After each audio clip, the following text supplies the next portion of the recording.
Hi, welcome back to Colour in Your Life. I'm Sophia Stacey. And I'm Natasha Wernick, and we'd like to take you on a journey to see some of the best artists in Australia. I'll be filming. And I'll be your host. So come with us and enjoy this unique opportunity to enter artist studios and see how they do what they do. We all have the ability to be artistic, and we are going to show you some fabulous artists to inspire you to pick up that paintbrush and get creative.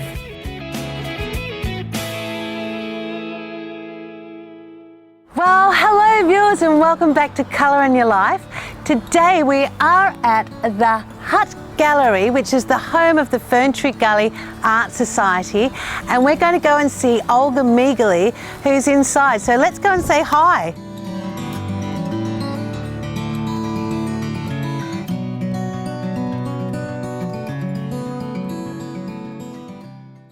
Well viewers, here we are in the library at the Hut Gallery, and I'd like to introduce you to Olga. Olga, welcome to the show. Thank you, lovely to meet you. It's a pleasure to be here, and this has got a great history, this lovely old building. The Art Society started in 1944. That's correct. But it was only a few years later in 1947 that they actually moved this building from a place called Darley and popped it here. They did. There was a really strong interest in this area in the arts. So there was a lot of artisans and artists, and it was basically fundraised, and the building was moved here, and a local identity purchased the land that it sits on. So it was a hut that was recommissioned basically from army personnel. And so Olga, there's been quite a few famous people come through the Hut Gallery. There have been. It's actually been well represented by a lot of the very, very well-known artists in Melbourne. Arthur Streeton was actually a member of the Sketch Club. Wow, that's really I cool. know. And hey? Noel Coonahan was also a participant, because the Hut was one of the few places in Melbourne that actually ran life drawing classes in the 1950s. At the Hut Gallery you can actually take part in workshops without being a member. And you can also take part in our exhibitions, which are held pretty much monthly. So members and non-members are welcome. So. And there's two great spaces, and then you've got this whole workshop space as well. Absolutely. If you want to find out more, go to thehutgallery.com.au, and it's one of the best websites I've come across. It's fabulous. It's really cool. And your work is really extraordinary. You have quite a diverse range. How would you describe your style? It's really hard to describe it in one way. I pretty much go with how I feel. So a lot of my work is very emotionally based. It's very expressive, large and colourful. Some of it is abstract and some of it is abstracted. So I really enjoy painting landscapes emotionally charged with colour and texture, but I also enjoy painting quite small, intimate pieces to do with my environment as well. So we're going to go back into Olga's studio and watch her create this gorgeous big abstract piece with mixed media and lots of yummy colours. Fabric, Yay. colours, yay. Okay, so let's do that.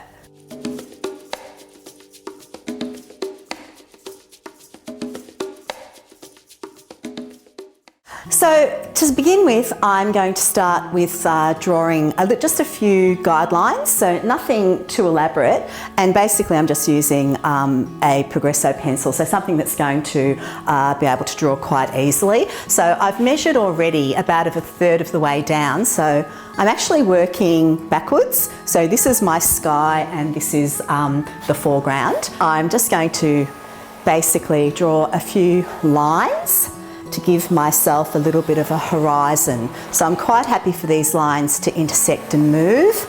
They will change over time. One of your pieces here is called Borderline, and Yes. you do a lot of abstract landscapes. So with Borderline and with my use of that fence line, I see that as a projection of life. So basically where we have barriers, which might be real or imagined, they prevent us from moving forward. So I find that in my own life, I've had some barriers just through general living. I think that as a philosophy, we can either choose to acknowledge them and move on from them, or we can use them as something that actually stops us from moving forward. So I prefer to move past them, but I like to have them projected in my artwork. So I have used them in a few places, and generally they will have gaps. So they will start and they will end. So I'm trying to use the colours of the Australian landscape where possible. And I also like to use warm and cool colours in my pieces. So warm blues that will overlap with cool blues, and then sometimes I'll come back over them again with the warm. That adds a lot of texture to the work and a lot of interest rather than it just being a single colour. So I've got this bucket that I've mixed water and PVA glue through, and a piece of muslin cloth that I've pretty much impregnated with that mixture. I'm just going to squeeze the excess of it out, but leave it still fairly wet so that it will actually adhere to my surface. Looks very cool. It is, it's lovely. I'm actually going to put just a little bit on the sky just to make sure that I've got enough there. So this is fun. I've done this before with canvas and with muslin just to build up texture. Okay, so what I've done so far is I've laid the muslin down with quite a lot of PVA, so it's quite wet, and I've laid some strips of canvas down, and I've used a very thick PVA for that so that it really lays down flat. Now I want to build up more layers using modelling compound, and I'm pretty much going to trowel that on. So at the moment what I'd like to do is have quite a lot on, just placing it.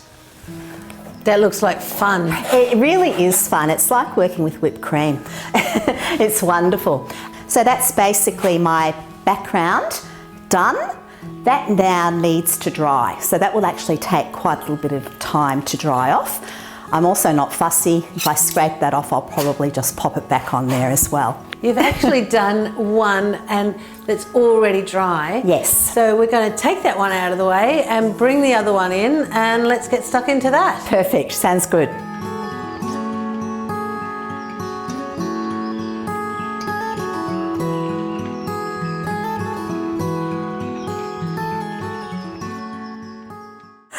So at this stage I have got my pre-prepared canvas. I've got some lovely muslin, beautiful waves of the sky, sort of cloudy. I've got my beautiful textured areas here as well, and my canvas strips have dried. In my jar I've got some purified water and some Prussian blue. And now I'm just going to go and brush it everywhere. What I need to do at the moment is sort of brush into all of those little cracks and crevices and make sure I've got everything covered. And I'm not too fussy at this stage. I basically am just pushing colour into the cloth so that it soaks in. So who has influenced you in your art career? I really love the work of Fred Williams. I also really love Arthur Boyd's work. I find that really interesting, the way that he's used textures and painted the landscape. I think it's really beautiful. It really resonates with me. And probably the third most interesting person is Brett Whiteley. So I know that they're all artists that are well known, very commonly referred to, but I really love their work. And also, you know, other artists working in a lot of different art groups and art societies. You do get to see a lot of contemporary artists, people who are well known, people who aren't so well known. But it's always interesting to see how people will show things in their artwork and what their own personal journeys are like as well. So I find that an influence too. I think everything that is around us is quite influential. So I've almost painted the whole of the sky in this dark blue, and as I said, I'm not too worried about where it goes. I'm really interested to see the accidental shapes and patterns that it will make. I spend a lot of time thinking about what I might paint. I don't spend a lot of time sketching it out beforehand because often inspiration comes to me when I'm driving, and I'll pick up a scrap of paper and quickly jot down notes so that I won't forget what my intention is or what my idea is. And then I'll expand on that when I get back to the studio. And you actually did a series of vignettes called My Lockdown Life. Can you tell us about that?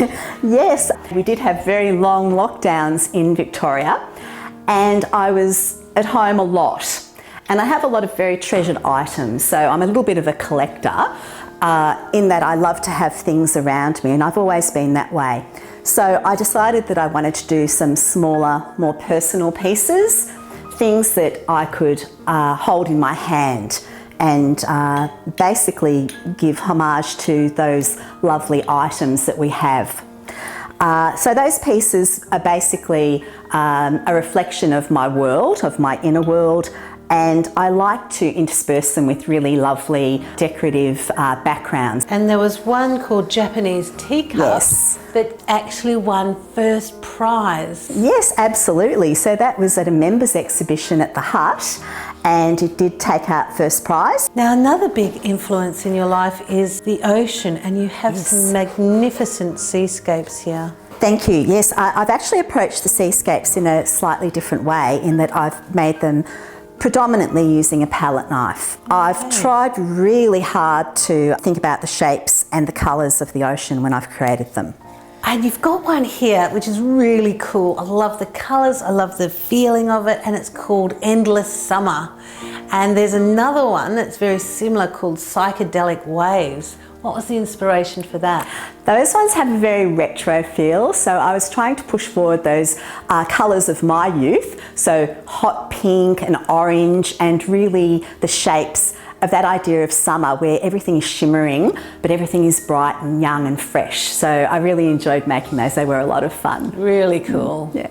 So I've turned the canvas around so that it's facing me, and I'm starting to paint the background colours in. I've got a little bit of a mixture here which is quite lovely. So this is dioxazine purple and some, this colour, yellow oxide. Beautiful, rich and gorgeous.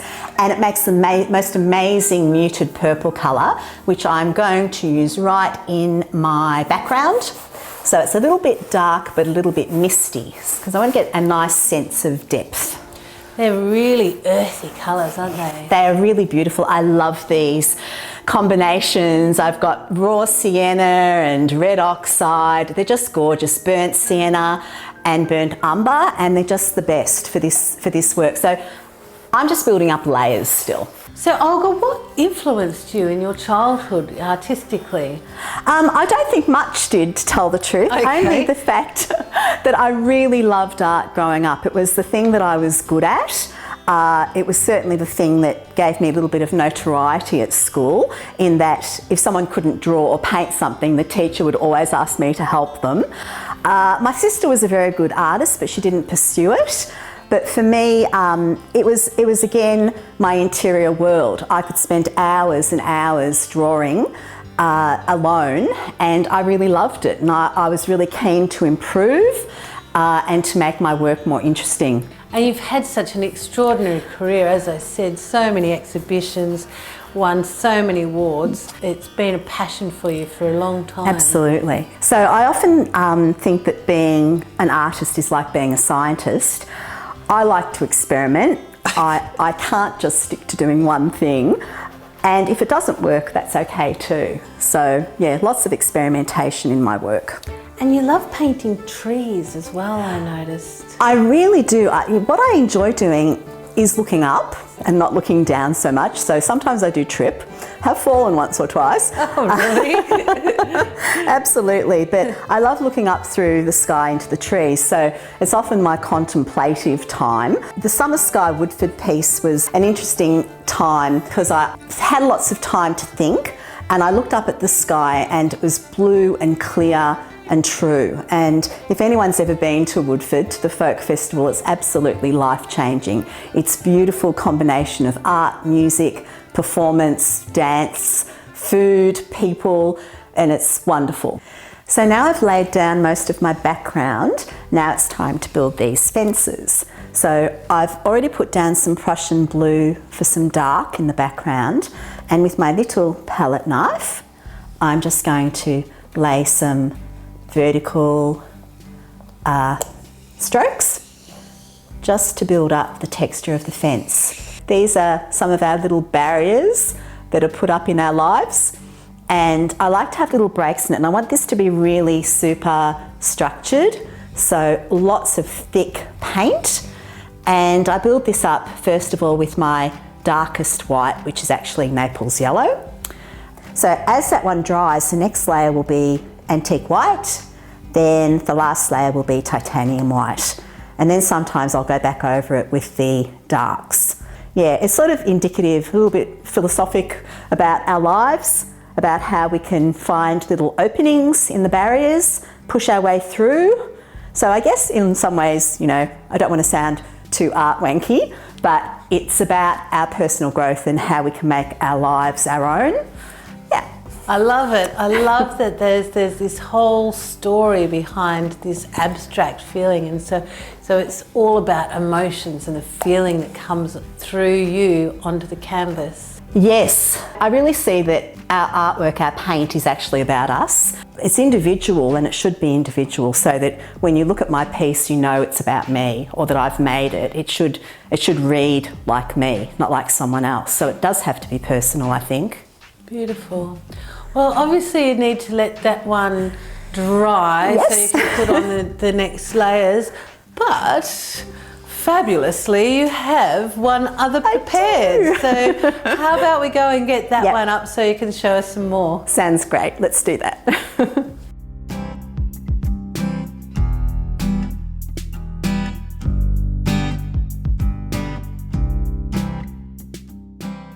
So the first thing I want to do is just push back a little bit of these light areas. So I've made a really thin wash or glaze of a transparent colour.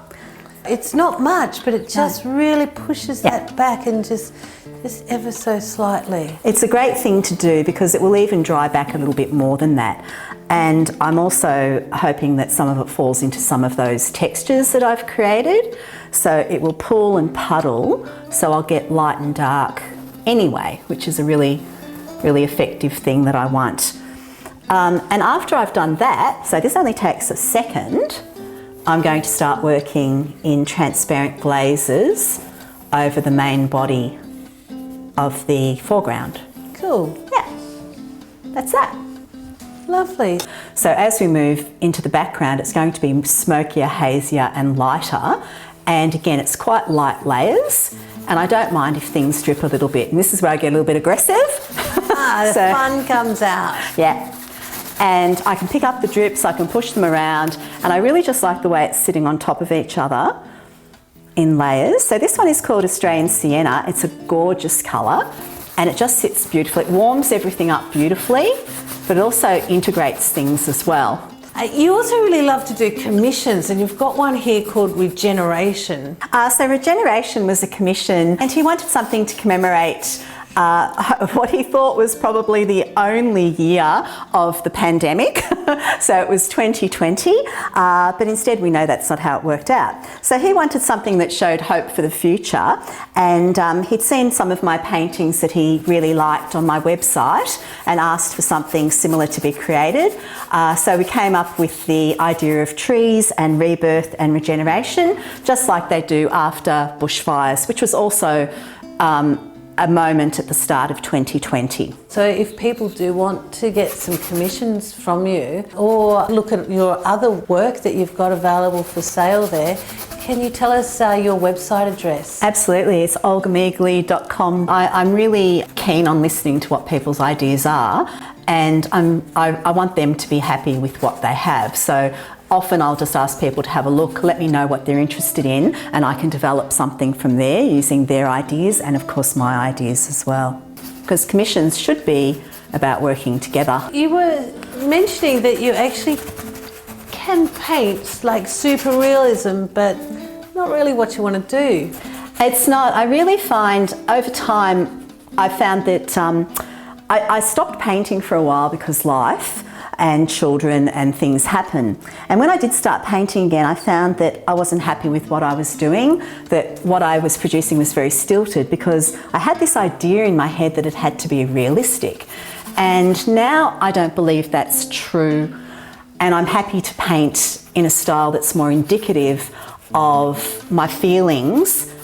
And again, I think that that's where my strength lies, the intuition that comes through in the paint. Like even now, I've just dunked my brush into beautiful Naples yellow, and it could have been a total disaster, but it's wonderful. I just love the way those textures are showing up and the colours are shining through. It's just gorgeous. And you've studied at Melbourne State College, where you've got your degree in fine art.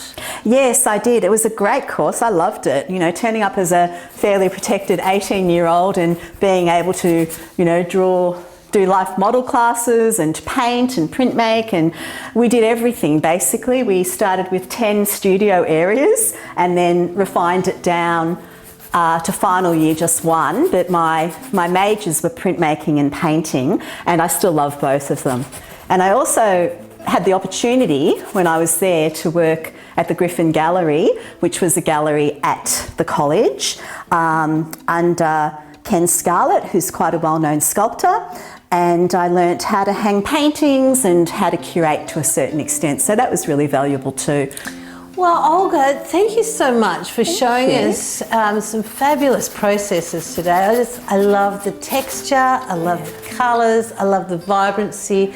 You've got all that fabulous energy that pops out of the canvas. But we might let you finish that off, and thank you so much for having us in your studio today. It's been a lovely day, lots of fun. We like to have fun, and we love to learn, and so thank you so much for sharing. It was lovely to have you today. Thank you.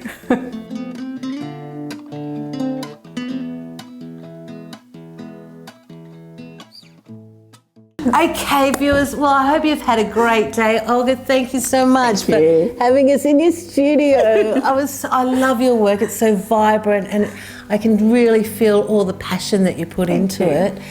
So if you want to talk to Olga about commissions, or go and just see her website, it's really cool. Lots of great work for sale on there. They can go to your website, which is olgamegele.com. And don't forget to go and have a look at the Hut Gallery for the Ferntree Gully Art Society. Really cool, really cool. And you know, we are in this beautiful place of Ferntree Gully, and Puffing Billy, which is quite world renowned. It's fabulous, good fun. Great place to come and stay and have a fabulous holiday. Come and see Olga at the gallery, and have a wander in the Dandenongs. It's beautiful. It really is a special part of the world. But also, if you want to come and find out more about Colour in Your Life, go to colourinyurlife.com.au and, you know, send us an email or get in touch. You can also see us on Facebook and Instagram and Twitter. Just look us up. We're all there. So, well, it's that time of the day when we say, remember to put some colour in your life. Thanks very much. Bye. Bye.